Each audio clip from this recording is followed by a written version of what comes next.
Welcome back to my channel. This is me, Teen It's, and for today's vlog, gagawa tayo ng trending ice cream. Ito ang YAKULT Ice Cream!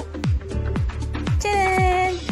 So yan lang yung mga ingredients na kakailanganin natin. Napakadali lang ng ingredient at napakadali lang gawin ito. Kaya, simulan na natin! So, first step, buksan muna po natin ang ating creme densada. Take note, kailangan po natin i-chill ito sa ating refrigerator for at least 2 hours para medyo maging buo-buo po yung texture niya. Tulad nito. Ayan. Next step, isasalin lang natin to sa isang container gamit ang kutsara. Nakita nyo naman naging heavy texture and heavy cream na ang ating creme densada.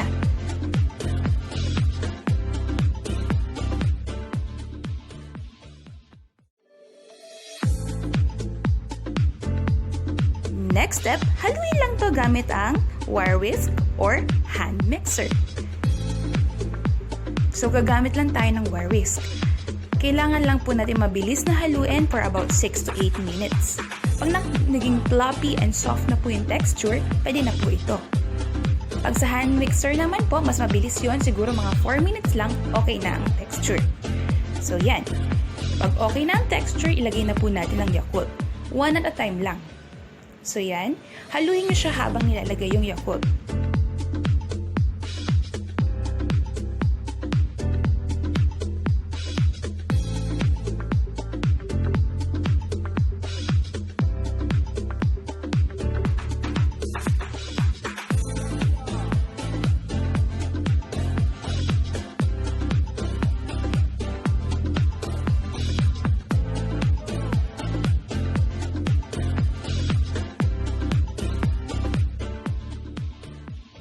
And add the other one. Ayan.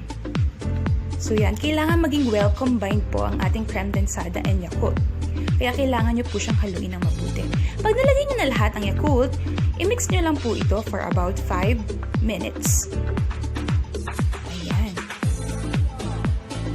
I-mix nyo lang po na mabilis na mabilis.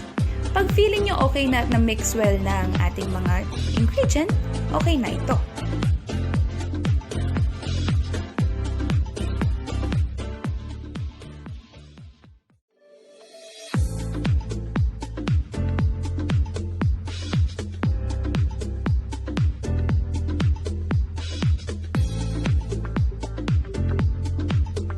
At tapos, tikman niyo po ang ating mixture para malaman kung okay na po sa inyo yung taste. Pwede pa po kayo mag-add ng Yakult. Depende po sa inyo. Pero para sa akin, okay na yung dalawang Yakult. Napakabango ng ating mixture. Ayan, keep on mixing it.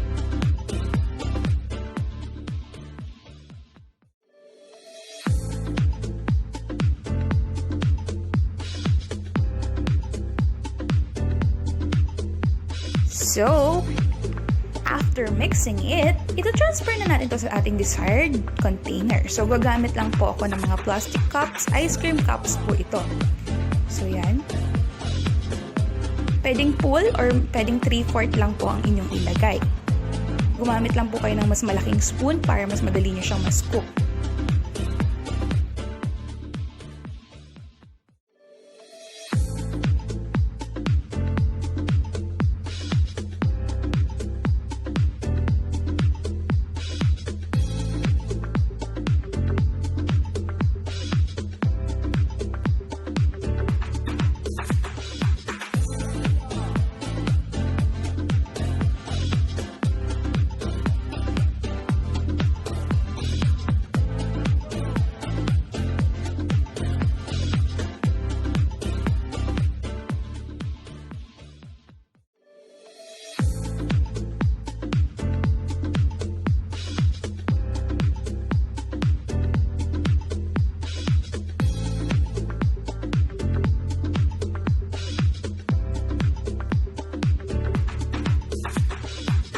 So yan, nakagawa tayo ng 5 ice cream cups doon sa isang creme densada at 2 Yakult.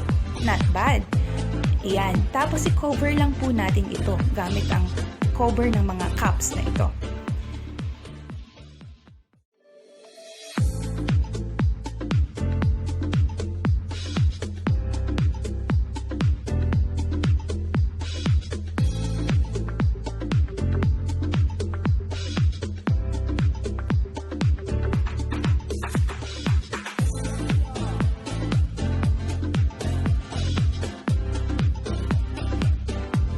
covering it, of course, ilagay na natin siya sa fridge.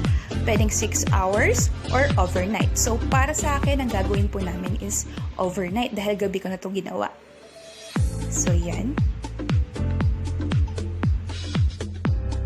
After overnight at the fridge, eto na ang ating Yakult ice cream! Taste test!